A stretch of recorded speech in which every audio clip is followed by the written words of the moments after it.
तर आखाती देशात सुरू असलेल्या युद्धाचा थेट परिणाम मुंबईतल्या क्रॉफर्ड मार्केटवर दिसून येतोय। आयात होणारा सुकामेवा आणि विदेशी वस्तूंच्या पुरवठ्यात मोठी घट झाली आहे। आवक कमी झाल्यामुळे इराणी पिस्ता, खजूर यासारख्या सुक्या मेव्याच्या किमतीत मोठी वाढ झाली आहे। तर पिस्ता, खजूर आणि इतर सुक्या मेव्याचे दर तब्बल 200 ते 400 रुपयांनी वाढल्याची माहिती व्यापाऱ्यांनी दिली आहे। जवळ 200-300 रुपये किलो पाठी मागं वाढून गेले भाऊ।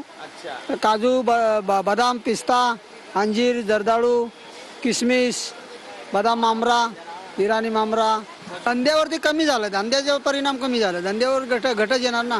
धंदा काय एवढी महागाई वाढल्याच्या नंतर कस्टमर किती घेऊन घेणार आहे? 1000 किलो घ्यायचं तिथे 200 ग्राम घेऊन जाते।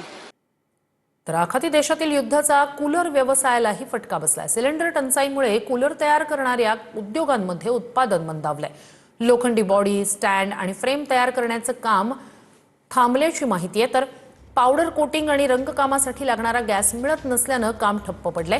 त्यामुळे नवीन कूलर बाजारपेठेत येण्यास उशीर लागत असल्याचं व्यावसायिकांचं म्हणणं आहे।